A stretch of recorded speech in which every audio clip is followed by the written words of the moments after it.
Let's talk a little bit more about that process of going from, all right, well, I left this established law firm. We got to make it happen. What did that look like? We were fortunate enough to get a new case handed to us by the firm as we were leaving. But there was a little bit of concern of what if the phone's just not ringing in 6 months? The initial feeling after leaving was amazing. Even though we didn't have much to work on, we were working on plastic desks in the same room, and we shared a printer that was in between us. And we didn't have a whole lot to do that first week, but I just remember feeling so liberated. It's indescribable.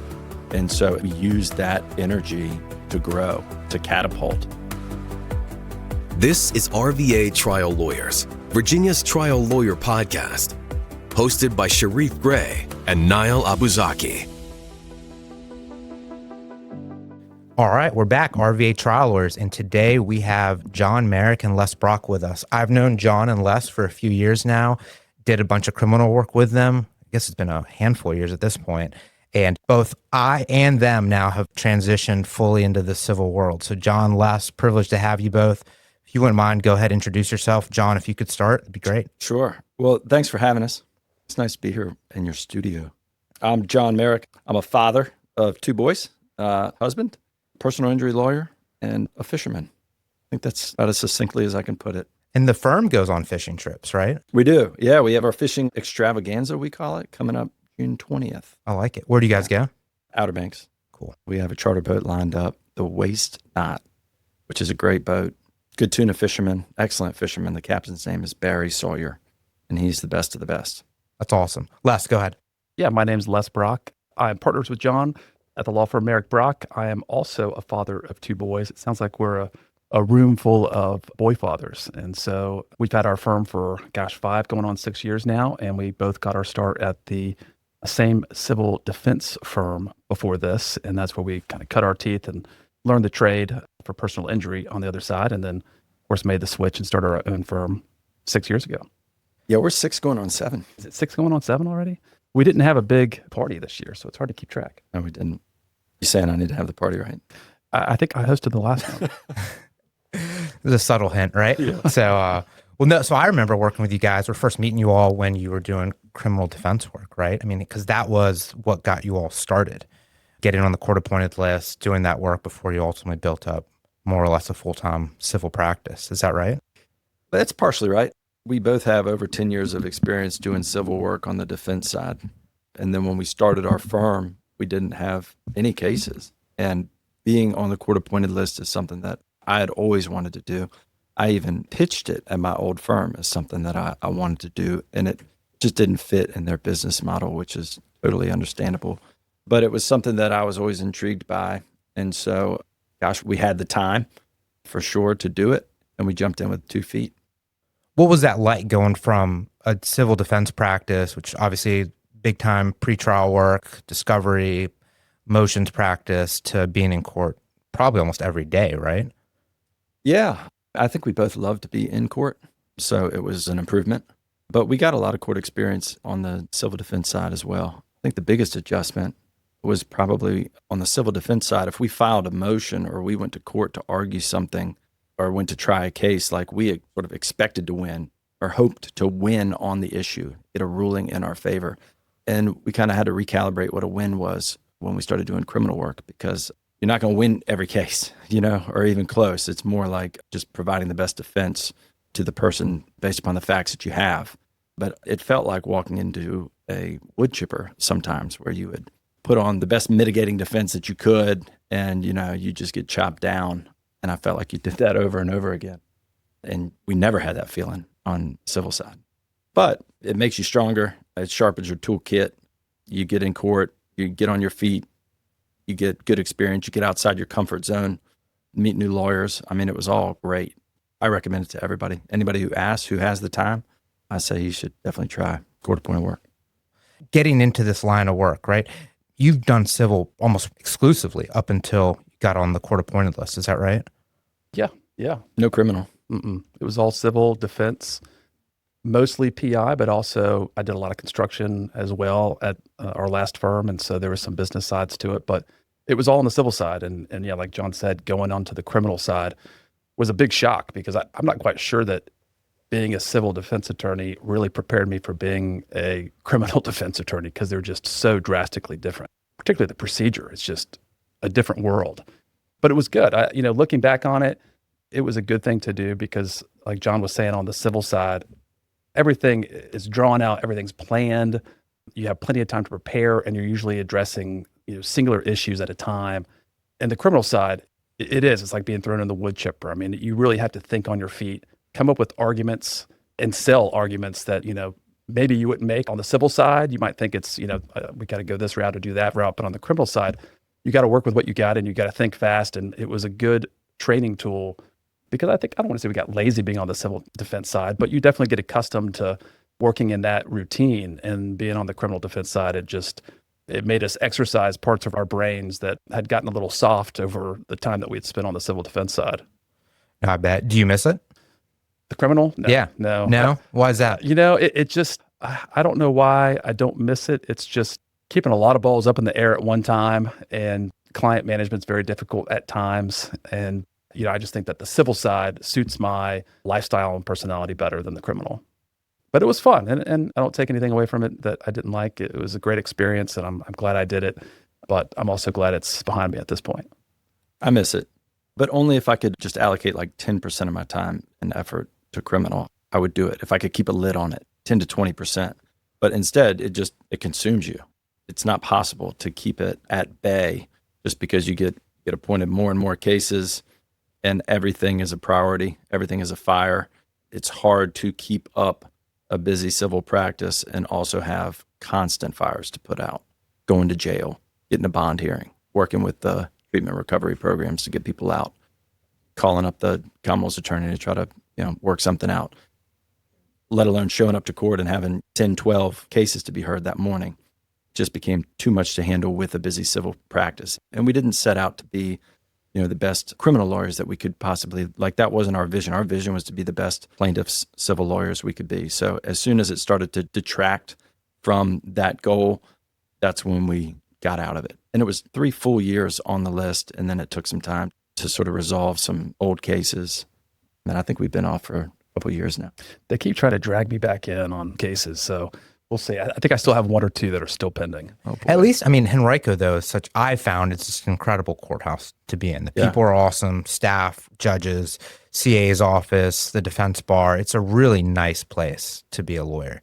So we're very lucky in that sense. It really is. Yep. So, John, I remember I probably was still in the CA's office, and we were talking about a case. I don't remember the specific case, but I remember asking you about the decision that you and Les made to kind of go off and start your own shop. And if I remember correctly, it involved something about walking around at a lake a bunch of times, right? And then ultimately looking at each other and saying, hey, we're either going to do it or we just need to kind of be quiet and put our heads down and work.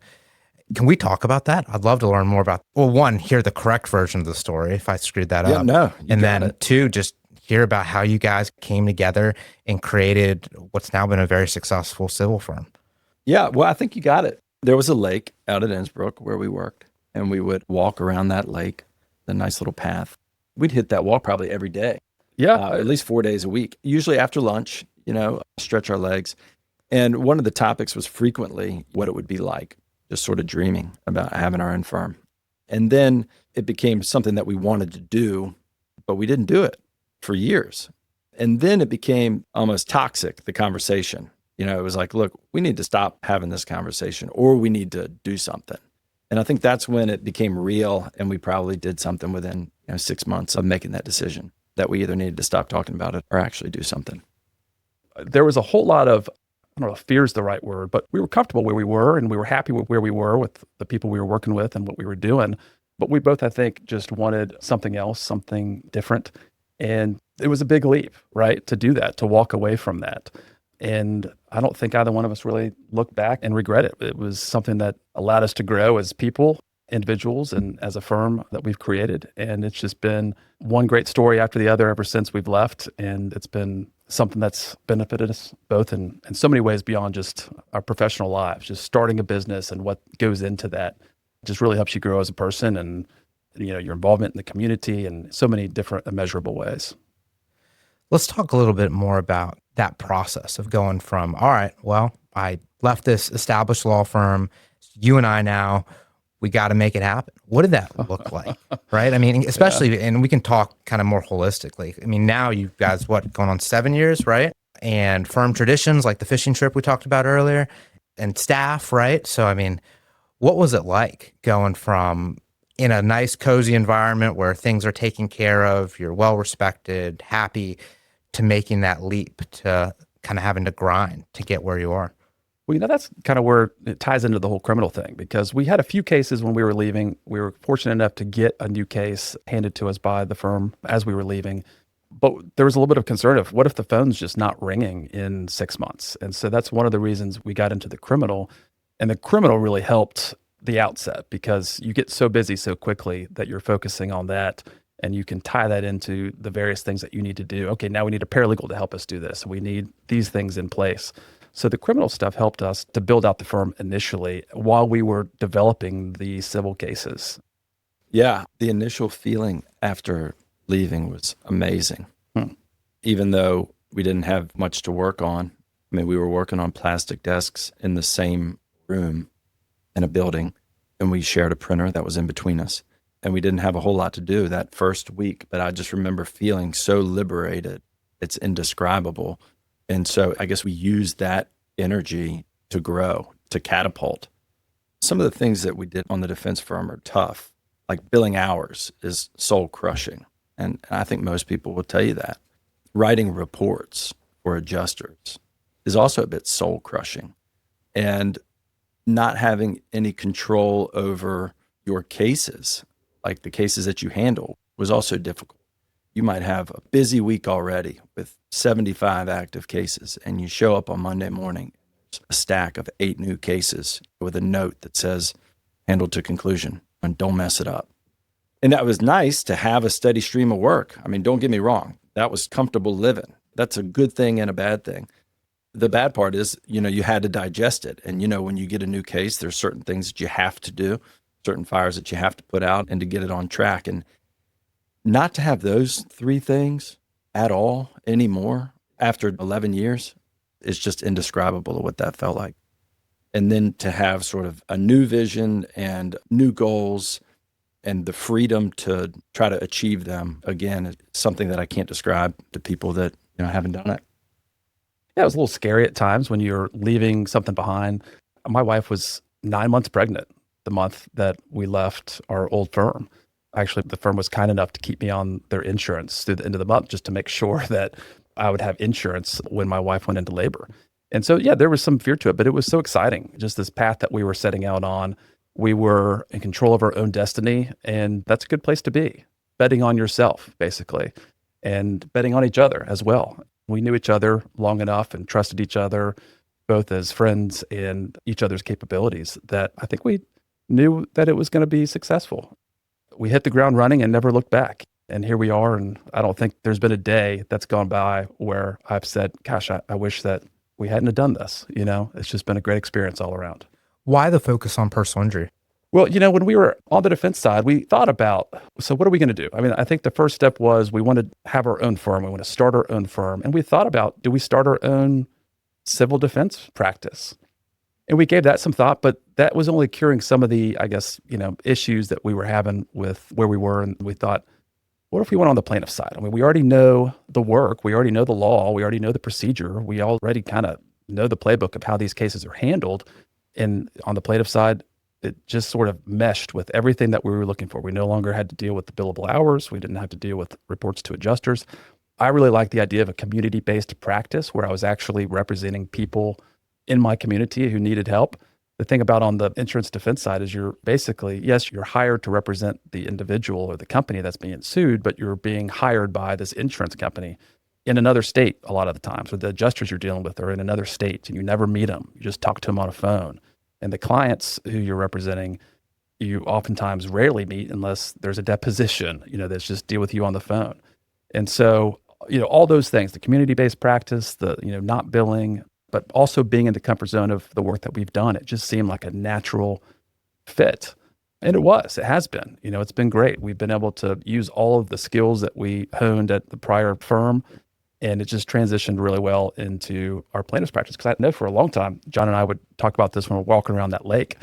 You know, we're looking at these cases that other plaintiff attorneys are handling, and we're thinking, why didn't they do this? Like, they should have done this. Like, you know, and so we just had this knowledge that we had gained from handling defense cases, and we're able to turn that into handling the cases on the plaintiff side. And we just thought, you know, if they can do it, we can do it. We think we can do it as good or better than they are. And so from all around, it just seemed like a natural fit.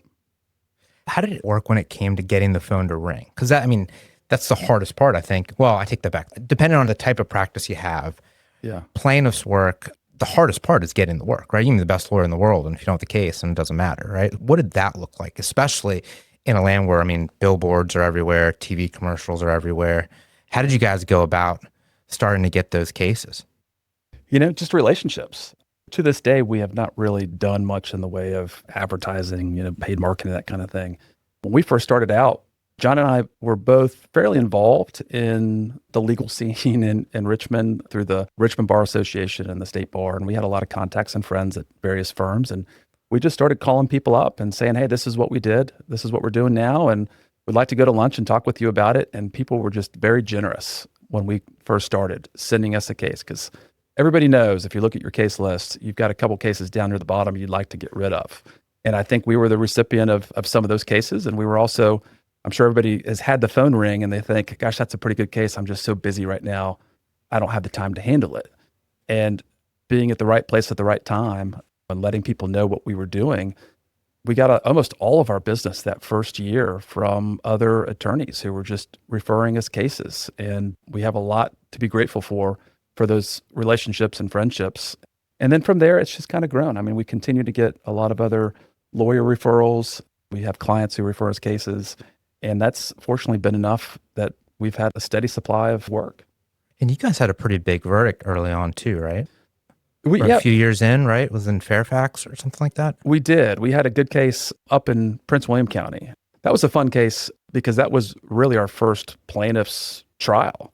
And it was an interesting case because the guy in that case was injured in just a typical kind of car accident injury, but he was dropping his daughter off at work at the time or on his way to work.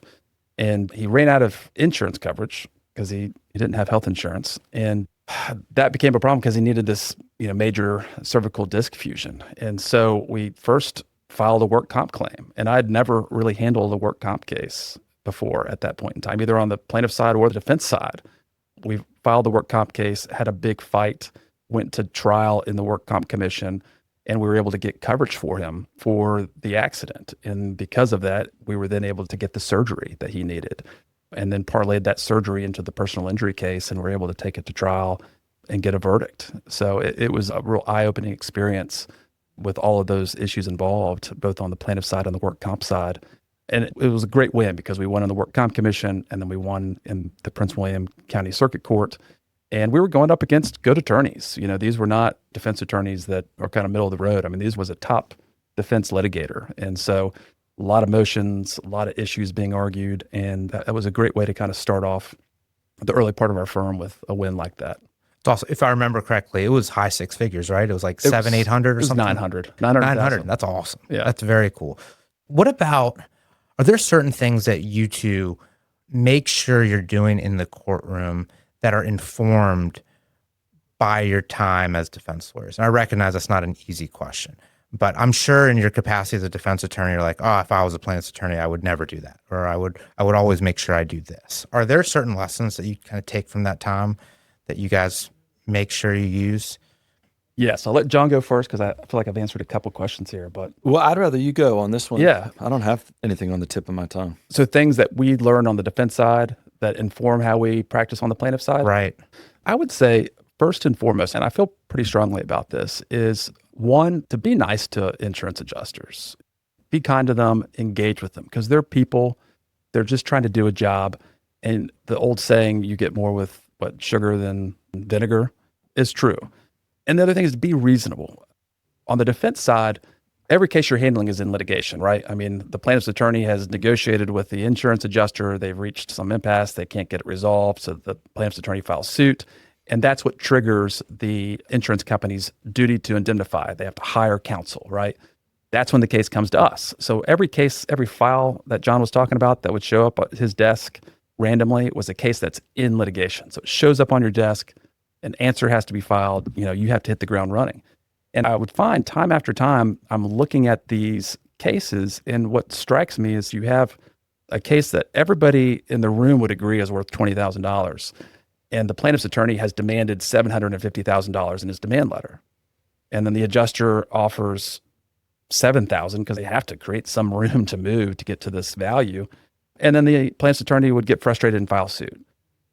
And the problem with that is you're not giving the case the opportunity to get resolved if you're being so unreasonable. And I know a lot of people are afraid of leaving money on the table if they start too low, but if you have any plan on settling that case for the $20,000 it's worth, you're going to have to come from $750,000 down to $20,000. And that's going to impair your credibility, if nothing else, on the next case. It's also easy for the adjuster to just ignore that demand because it's so outrageous. And nobody's going to question that adjuster when negotiations fall apart and the case gets filed. But if you offer something reasonable, $50,000, $60,000, with the intent of getting to that same area, then the adjuster can't ignore that. There's going to be questions up the line when somebody's saying, why is this case in litigation? Like, they were at $60,000. Why didn't you guys work this out? And so you want to get the carrot close enough that they can't ignore it, that they have to engage with you so that you can try to get the case resolved. Dealing with these adjusters on a day-to-day basis, they're all nice people. They've got families. They're just working. They've got a script for how they're supposed to handle these files, but they're usually pretty nice people. And so oftentimes I would see where, the plaintiff's attorney would just get so frustrated because they didn't like the offer. They would kind of treat the adjuster poorly. And, at that point, it's easy for the adjuster to say, well, I'm not going to give you my authority, my full authority, if you're treating me like this. And I'm certainly not going to go back and get more authority. But just by being nice to the adjusters and engaging with them and having a conversation about what they're doing this weekend, or do they have kids, or what sports teams do they like, has gotten me so much farther in negotiations than thinking that you know better because you're the attorney and this adjuster doesn't know what they're talking about. So if they're not going to pay what I want them to pay, I'm going to file suit. That's not going to get you anywhere. And it's also not really a great way to live your life with that sort of feelings. If you work together with the adjusters, they will work with you. They'll be more likely to go back and ask for more authority if the case is close, that it'll get it resolved. That's my biggest takeaway. And I'm always trying to remind myself to just, be kind, treat them the way that I would want to treat them, engage with them, and realize we both have a job to do, but that doesn't mean we can't work together to try to get this resolved. Can we dig in a little bit about valuation? So you mentioned the case where the demand is $750,000, the offer is $7,000, but reasonable value is $20,000-ish. What are insurance companies and defense attorneys, when they're figuring out valuation, what are they looking at? Medical bills. How much are the medical bills? And why is that? For the most part. It's the easiest thing, I think, for them to look at. And they know that if there are X dollars in medical bills, that is going to be put up on the board. And the jury's going to look at that and probably provide some range of 2 to 3 to 5 times those medical bills. It's just the biggest driving factor, I think, of what insurance companies value the cases at. Certainly, there are other things to consider, but I'd say that's a big bulk of it, unfortunately. Now, in your shoes now as a plaintiff's attorney, how do you value the case? Well, so I feel like I got in a conversation with an adjuster about this recently because they were looking at it, this is just all diagnostic treatment and they didn't have much follow-up and I'm only going to give them credit for this and this. And I said, well, look, I see where you're coming from, but this is what you have to keep in mind. This is what I'm thinking of. If this case is tried, these medical bills are going to be put forth to the jury as an item of damage. And the jury is not going to look at these damages and say, well, did they really need this CT? They got the CT scan. They were charged for the CT scan. And one of the item of damages is reimbursing them for their medical bills. So out of the gate, you're going to have these medical bills presented to the jury. And if they believe our client on liability, they're going to want to at least reimburse them for the medical bills. And usually the juries will provide some multiple of the medical bills because the medical bills are supposed to be, or you would like to think that they are somewhat reflective of the actual injuries you sustain. And so, talking to the adjuster, regardless of what you may feel is a good number for pain and suffering, you have to acknowledge the fact that these numbers are going to go in front of a jury. And what a jury would award my client is kind of the starting point that I'm going to look at when I'm trying to negotiate a settlement. I'm going to come off that number because I have to account for risk of potentially losing any case, right? I have to account for the time it's going to take to get there. I have to account for the expenses it's going to take to get there, all those little things. But that's the number that I'm starting with. When you explain it like that, I think a lot of adjusters will be more open to acknowledging that position. What about those? And John, actually, this probably is a good segue into the case that you're dealing with now. I recognize we don't want to talk too much about it because it's active and you're going to trial here in a couple of weeks. But you've got a bullying case, right? And it's a case in which I imagine the medical bills are not a large factor. How do you approach that when it comes to negotiation? You certainly don't feel like you have to talk about that specific case, but just in general, when you've got an injury, for example, like the lost eye, right? Like someone loses their eye, doctor can only do so much for them. Let's just say the bills are $5,000, but they have lost their eye, one eye for the rest of their life. Like in a case like that, I think there's a good argument that the medical bills really aren't commensurate with Certainly, yeah. pain and suffering and all that. How do you guys approach those types of cases? I think Les is right that adjusters especially will look at the amount of medical bills. Depending on the venue, give them a multiple of 2, maybe 3, maybe a little bit more if it's a bad venue. But then there are factors that can aggravate the verdict and make it much, much higher. Credibility and likability of the plaintiff are huge. Mm-hmm. You know, if I've got a credible, likable plaintiff, I'm begging the defense attorney to take her deposition. Come meet this person. And as a defense attorney, that's something that you want to do anyway. You need to know whether or not the plaintiff is going to be likable, believable, credible, depending on your issues. And then, of course, the duration and extent of the harm. I mean, obviously, that's a huge difference between a soft tissue injury and a surgery or a broken bone or something that's permanent. And so when you get those permanent broken bones, surgery, likable plaintiff, then all of a sudden the numbers are much higher and they're no longer tailored to the medical bills at all, I don't think. And so in that bullying case, to answer your question, yeah, it shouldn't be tailored to the medical bills or even the medical treatment at all, right? It's really, what is the value of what she lost, whether it's childhood innocence, safety, comfort, happiness. And then, my job is to convey that to the jury, and make sure they understand what she lost. And I can do that by telling them. I can also do that by showing them certain photos and documents. And then, of course, the parents can testify as well. And so you have to be able to drive home those things. That's what makes a good plaintiff's attorney great. Like Keith Mitnick, I read his stuff. He's excellent. And that stuff just flows off his tongue because he's done it a lot and he says it a lot, but I'm captivated by some of his lessons. And so I do read a lot of that as inspiration or just a source of knowledge on how to explain things to a jury in a way that will resonate with them. That's the name of the game. So identifying it and then figuring out how you're going to explain it. Is it through an analogy? You have to figure it out, and each case is different. But that's how you do it. Well, let's talk a little bit about that case, if it's okay. Sure. Can you give us kind of just a summary of what the basic facts are? Sure. So my client was, at the time, 10 years old. She had autism, and she was in 5th grade, and she was bullied relentlessly by her classmates for several months. Now, the defense would argue that it wasn't bullying, it was pure conflict, right, which is not bullying according to the Virginia Code. But in my opinion, I think the evidence makes pretty clear that she was tormented by these classmates and ultimately assaulted at school on video. There's no denying that. And she suffered personal injuries because of the assault. She also suffered significant mental harm from the experience that she had in 5th grade. And so we filed suit against our teacher, special ed teacher, and the principal and the assistant principal. And we did that for a number of reasons I could go into, but mainly because we had documents that showed that they were present during the course of her experience. And in Virginia, there's a number of different ways to prove that those folks had a duty to protect her once they knew that harm was imminent or harm was ongoing. They also can assume duties by making statements, and we have that as well. And they can also have duties arise by being in the custodial relationship with somebody who's vulnerable. So there are several pathways to proving negligence and gross negligence against these individuals. A lot of people say, well, why didn't you sue the school board? Because the school board's immune. And, a lot of people don't understand that. But, sovereign immunity pretty much protects the school board, absolutely. So in these types of cases, the defendants who are viable are the people who are in a position to protect the child and didn't do it. Trials in a couple weeks, right? Trials in a couple weeks.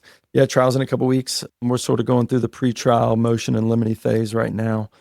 A couple expert depositions here lately. Have one more this week. But I think it's shaping up pretty good. Well, we're excited for you. Yeah, thank you. How did that case get to you? It was referred to me by another lawyer in that area who has a general practice. And when things like this come across his desk, he oftentimes refers them our way. It strikes me as a case that I think a lot of law firms probably would take a pass on, right? Or, excuse me, a traditional personal injury firm. For example, like we have a case right now where it's on video, this ladder falls on this 2-year-old, right? The 2-year-old ultimately recovers. I mean, still has some lingering issues, but the medical bills are $500. So they were actually with a previous firm, and that firm ultimately said, listen, the bills are just not high enough. So they let him go. And we took the case and we're like, well, I mean, we see the conduct here. The bills are not commensurate with what the value of this case is, right? So similar to your case, John, I imagine it's one where probably the traditional PI firm isn't really digging in. No. Yeah, I agree. No, I think most traditional PI firms would take a pass on this case. And, when Les and I started, now we're probably, 90+% personal injury. But when we started, it was not that way at all. We took a lot of plaintiffs' cases on contingency. Like that was sort of our initial vision was, hey, we will do plaintiff's work. We will do it on contingency. We see value in a lot of cases that don't involve an injury, mainly because we defended a lot of them. So we saw enough value to handle things on contingency. And I'll give you an example, malicious prosecution, predatory lending. Les can speak to it, construction issues where you have to pay a bond. And if you don't pay the workers, then you can collect against the bond. And some of those cases we took on early, your average person can't afford downtown rates, and your average personal injury attorney isn't going to touch one of those cases. And so that was our niche starting out, cases that had value, that were viable, but most PI lawyers wouldn't touch because they weren't personal injury. And the people didn't have the money to afford big downtown rates. So this case right here, the bullying case, more or less fell into that category. I was obviously intrigued by the subject matter, sympathetic for the family, and thought I could help. If the same case came in the door today, I'd take it. But it's not a fundamental personal injury case. It's hard to value. You probably do this. I assume most plaintiffs' attorneys have a case list with what they guess might be the value of a case, just so they can see, what their income might be in the next 3 months, 6 months, 12 months, depending on, the value of their cases and where they are in litigation. And this is one of those cases that I've always put a zero value because I don't want the value, my estimated value, to drive it whatsoever, for that to even to be a consideration. Like I've always had this case with the mindset that I would probably try it. And so that's where we are. It's been continued twice, once by the court, once by the defense. We've been litigating this for over 2 years. Was there any meaningful negotiations pre-suit? No. Oh, no. It's a zero offer case. Zero, which in some ways, right, that actually almost makes it easier. It does. I've found that once the number gets into I guess we call it the sweet spot, right, where it's like enough where you can have a serious conversation with the client about like, hey, this isn't exactly what you wanted, but it's close enough that you'd probably be disappointed if you didn't get this going forward. And when that's the situation, I find those situations be incredibly difficult. But when it's an offer that doesn't hit the medical bills or is a no offer, it's super easy, right? Yeah. Yeah, it is. That case we tried and got $900,000. I think the offer was pretty pitiful going into it. Now, after voir dire, I think the defense attorney was like, hey, I might be able to do this. And it was a substantial difference. And at that point, we said, we're not negotiating. Well, we did not negotiate a bit during that entire trial. And he came up pretty significantly within half a day of starting the trial. At that point, it's too late. I mean, to me, we'll convey it to our client, but like trying to settle a case in the last couple weeks or during the course of a trial, Obviously, I'm going to take the number to my client and tell them whether or not I recommend it or not, but that's about it, really. Because it can be such a distraction because you can get in that sweet spot and then you're like, gosh, am I even going to try this case? Surely this case is going to settle. And I never want that mindset going into a trial. I either want to settle the case well in advance or try the case. I just think settling on the courthouse steps is, it happens, but it's never something that I'm planning on doing or expect to happen. I agree with you. It seems like you almost have to have the mindset that the case is going to get tried. Yeah. Right? And you can't think anything different, because if you do, then you might slack off or not do something that you might otherwise should have done, right? So yeah, like in this case, and I suggested this on the defense side before, but you call up 2 or 3 weeks before trial and you say, hey, how about we mediate it on the trial date? And instead of going to trial, we go to a mediation. Like, I would never do that. I would never do that anymore. I would never recommend it. I mean, if my client wanted to do it, of course we'd do it. But I think all that does is buys the defense extra time. And I think you have to hold their feet to the fire to get the full value anyway. You continue the case indefinitely or for 6 months and then go in and try to mediate the case. All that pressure is off the defense. And that pressure is what gets a lot of cases done for a fair number. And, you asked earlier what I would do different or how I might practice differently, having the experience on the defense side. One is, file suit and get a trial date as soon as you can and take depositions as soon as you can. Because every time you take a deposition, every time you get within a certain number of days from trial, there is a report that goes to the insurance adjuster. And if you're not taking depositions and you're not setting the case for trial, there is very little incentive for the defense attorney to resolve the case, and the insurance adjuster isn't paying close attention to that case because they're not getting the reports. So every time something significant happens, a report goes out to the insurance company. And within, I guess it's probably 6 months of trial, 3 months of trial, 1 month of trial, maybe even 1 week of trial, you owe them a report. And in the report, they want your analysis. They want your settlement analysis, your verdict analysis. And if they never get those reports, because you never get a trial date or you never take a deposition, it's very hard, I think, to maximize the value of your case. can we talk a little bit more about those reports and what they actually look like? So I've never done civil defense work, so I have no clue what it's like when it comes to actually representing, actually having the tripartite relationship. That's what they call it, right? You've got your client, Yep. and then you've also got the adjuster or the insurance company who's not your client, but ultimately they're paying the bill and have settlement authority, more or less. Is that right? That's right. Talk about a little bit, how do you, one, navigate that relationship? And then two, like, what goes into a report? Like, what is the defense attorney typically communicating to the adjuster about valuation, strengths, and weaknesses of their positions and all that? And I recognize, like, there's no one answer, right? It's going to depend on the lawyer, depend on the insurance company. Yeah, and the case. Yeah, Sure. I mean, so there's exceptions to everything, but I think we can talk generally about it. So you always have to write an initial report, like within 60 days of getting the file. You got to roll up your sleeves, review any record that's available, answer the complaint, file a demur, whatever responsive pleadings, do all that analysis, send a report to the insurance company that says, here are the background facts, here is the procedural posture, here is what's missing, here is what I think the case is worth, and here's our plan moving forward. And on the part about value, if you don't know, you don't know. You say, well, look, this case is hard to evaluate. This is the approximate range, but I need discovery answers. I need records from this facility. I need to depose the plaintiff before I can give you a better number. And then you got to go do those things. And then after you do those things, you write another report within the same basic framework. But the framework almost always includes what is the settlement value, what is the verdict range, and then we'd usually give them a percentage, so like 75% of the time it's going to be in this range. It's going to be $150,000 to $225,000. That's what I think. And so that leaves another 25%. So you say, well, 15% of the time it might be below that, and then 10% it might be above that. And it could be $700,000 if things don't go our way. Like, that's sort of our worst case. And they usually want to know what the worst case is within reason, right? You wouldn't give them a runaway verdict estimate.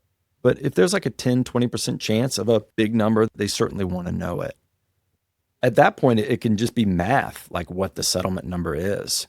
Take your range, your estimated percent chance of getting in that range, and you can sort of come up with a settlement value to account for that range and the risk. And it depends if there's, a liability argument or not. but that's how it's made. And so a lot of times with cases, I will sit down and pretend that I'm writing the pretrial report. I'm not going to write the whole report, but Well, that's why you have ChatGPT. Yeah, It does yeah. it for us, right? yeah, but I get straight to the verdict range and settlement analysis because I do think that's important. And so I want to put on my defense hat and figure out what I think they're saying to the adjuster. Does the addendum matter? Not really. Not really.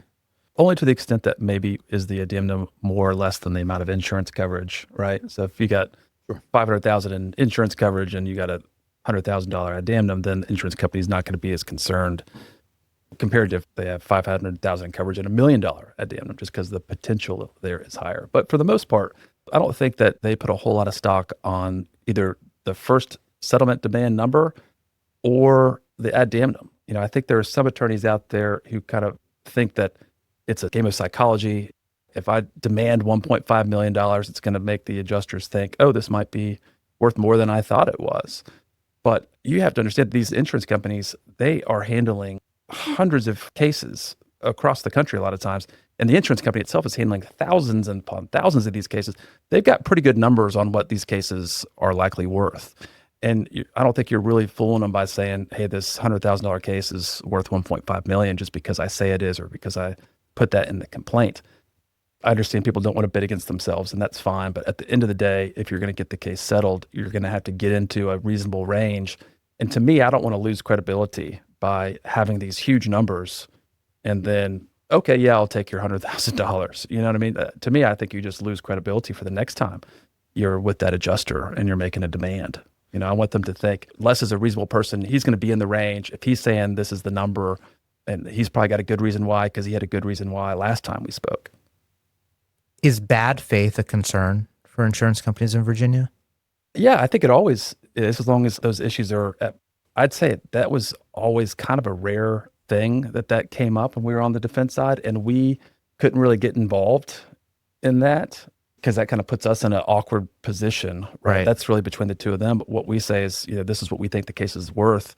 And if that's above their coverage limits, then they know that they've got to be worried about that. And I think in those kind of situations, they are typically. I think that can help move the needle when you're trying to get the case resolved if there's not enough coverage there for the case. And some insurance companies are better about it than others. They're not all the same. And I saw that on the defense side, and I see that on the plaintiff side. There are some insurance companies that are quick to tender their limits if the case is potentially an excess case. And there are some that still want to put you through all the hoops before they make an offer. And attorneys are different. I think some attorneys have a fundamentally different approach to that. I know that there are some attorneys that think on the defense side, like if there's any risk of an excess judgment, that it's the attorney's job to lean on the insurance company, any risk. And sometimes that can be, I think, taken to the extreme. But I do think that the bad faith statute in Virginia has teeth. And if you get that bad faith letter, obviously you need to take it seriously. Chances are, if there's enough there to get a bad faith letter and you're the defense attorney and you agree with it, you're probably suggesting that they pay their money. Or, if there's a big liability defense or, the bills are hotly contested, a bad faith letter is not that persuasive because I think it has to be bad faith, right? The writing has to be on the wall. It has to be clear that it's going to be a big number and you're going to lose for there to be a viable bad faith claim. And they don't have to pay up at that point. I think time-sensitive demands are kind of, they work. I was about to say that they don't work, but I just did one and it worked because it does put pressure on the insurance company because they don't know if you're really going to go forward and try the case.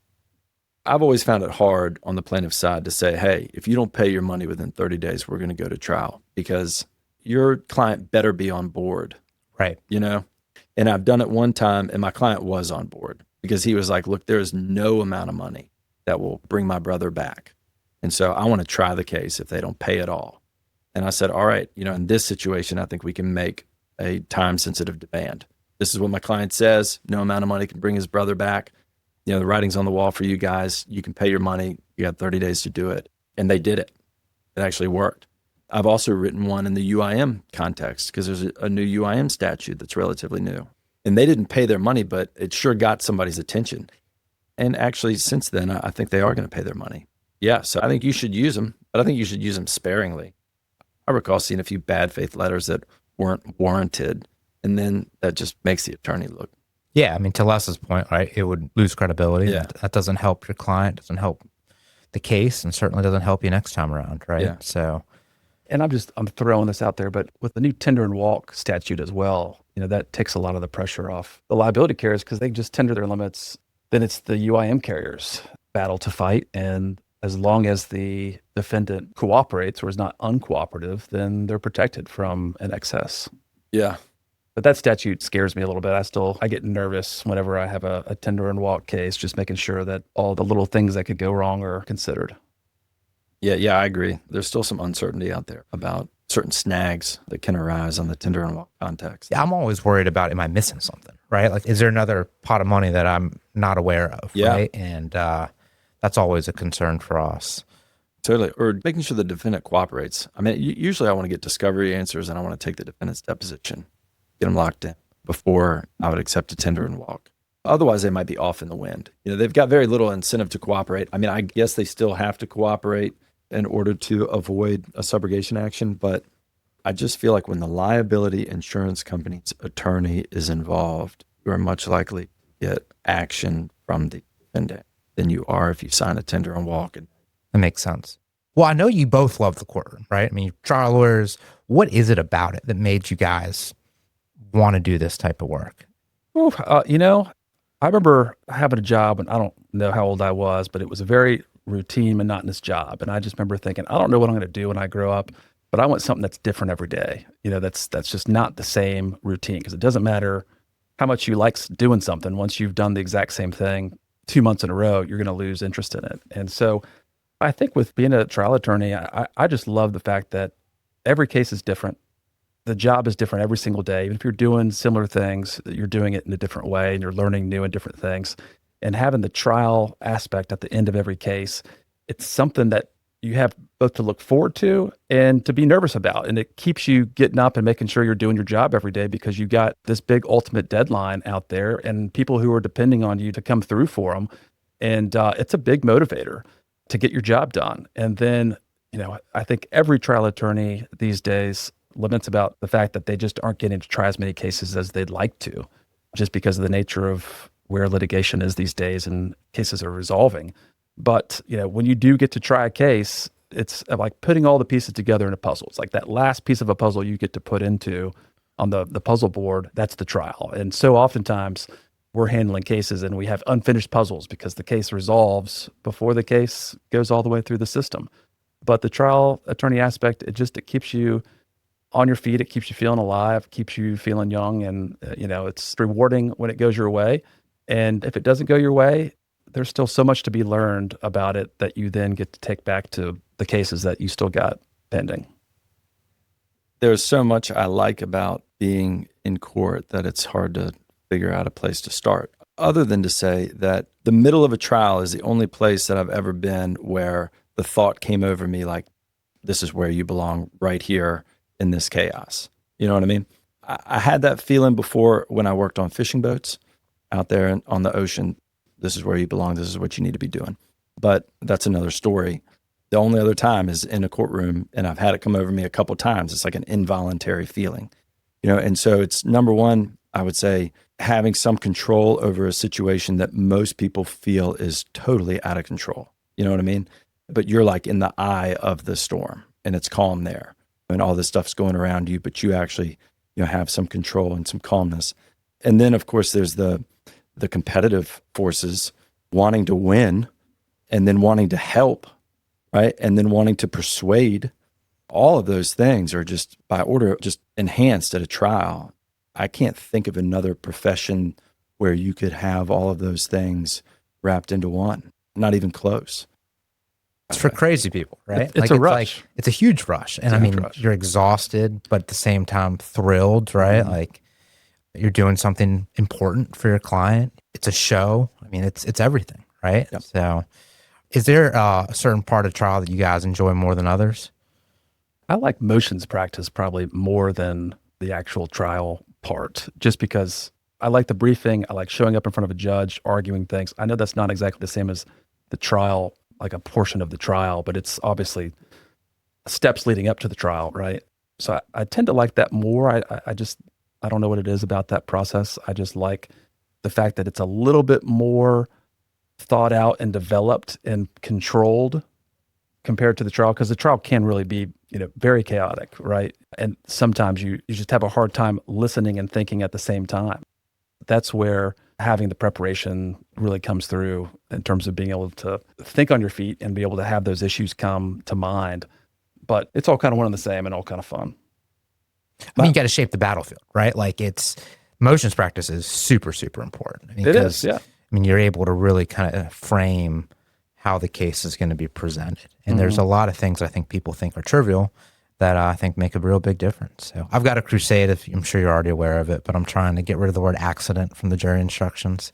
So making efforts. I've got a couple orders on it. I've won a few, lost a few motions on that word, but change it to incident or? No, to collision, because accident has a mens rea to it, right? Like not my fault. Exactly, right? And especially in like the admitted liability context, it contradicts itself, right? Like we're admitting liability, we're admitting fault, we're admitting that we were negligent, but we're calling it an accident. And Virginia's jury instructions use the word accident, and I think it's wrong. And collision is a neutral word, and I don't want to steal the show here, but like there's been a movement, like the police incident reports, police crash reports. They are police crash reports. They used to be called accident reports, but I don't know how many years ago there's the saying of, well, airplanes crash, trains wreck. Why do cars have accidents, right? And so it takes away from the victim of that wrongdoing, right? And so I'm a big believer in kind of like coming back to what you're talking about with Keith Mitnick and stuff, like words matter. They matter hugely.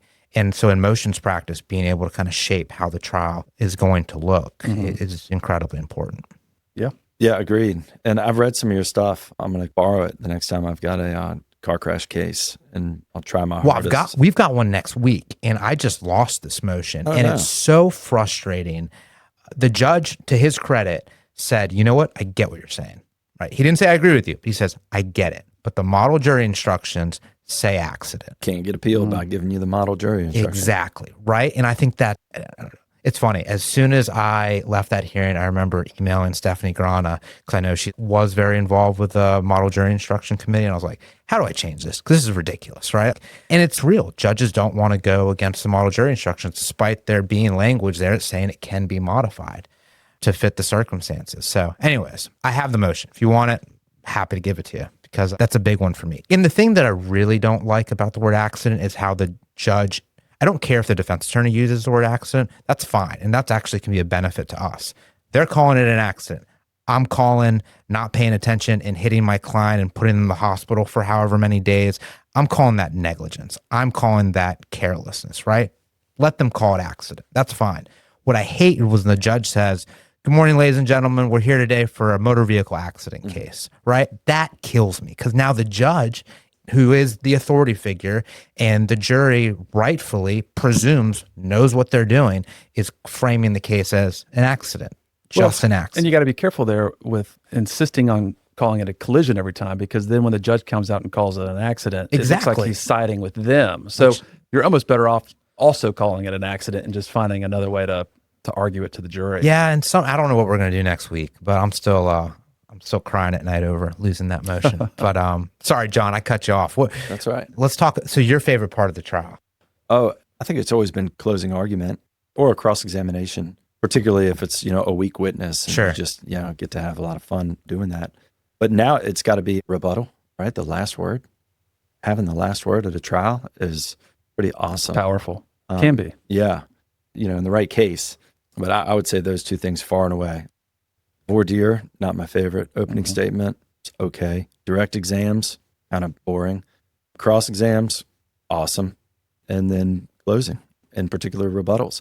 And, I think that's an entire trial. I think we just covered it, which reminds me, and I have to remind myself, like a trial is actually a pretty simple animal if you can stay at 30,000 feet and just understand that there are 5 or 6 main parts to it. Yeah, we tend to overcomplicate it. We right? totally do. Totally. Right? We almost waste a lot of time and energy worrying about things that probably just don't even matter. Absolutely. John and I were just talking about this, about, you spend so much time preparing for all the things that never even come up in a trial. Right. 99% of the time. Or things that don't even matter, right? Yeah. Like, it's crazy. And if you could just focus on the bigger picture, focus on what you need to prove your case as simply in the most straightforward way as possible, you're generally going to be better off, because most juries, they just want to get to the point. Why is this attorney talking? When's he going to get to the point? And I think in our minds, we think, well, there's all these facts out here. I don't want to just leave them on the table. I need to use them, even if they don't necessarily move the ball all the time. And almost every time I conclude a trial, I always sit there and think, how could I have made that more straightforward and more simple and shorter? Because I feel like there are times that may have gone one way or the other. And I don't know if you do this, but calling and talking to the jurors after the trial's over is so eye-opening, because you find out that they were completely focused on something else that you didn't even think mattered. And so I think sometimes as attorneys, we get stuck in our own heads, and it's good for us to, as John said, keep the 30,000-foot view. And what's the saying? Keep it simple, stupid, No, absolutely. And also I think there needs to be an appreciation for, we've lived with the case for however many years. The jury's living with it for what? 2 days, 3 days. And they only get one take. That's right. They only get one take. And exactly. So make your points and get out. That's right. And pay attention to what's actually happening. When it's happening. Exactly. I stole this from Joe Freed, and he has like a sticky note that I guess he puts on his desk, and it's WGON. What's going on now? We're always trying to think about the next thing and all that. But if we can just stop, like pay attention and listen and be mindful of what the jury's taking in, then I think we're just oftentimes better off. I've found I'm not a good note taker, but even when I do take notes, they end up being useless to me. Like I rarely I'm really glad I took notes so I can go back and review them. Right. Yeah. So I kind of, maybe this makes me sound bad, but I just don't take notes anymore. It's like, what your story is, go do it. So we're probably at the point where you could record it and AI would summarize everything better than you ever could. Absolutely. We probably are to that point. I haven't utilized it. Have you, or know anybody? Not in court. Yeah. And for depositions, there's a group that I really like, and they're about to get an unpaid sponsorship right now called Remote Legal.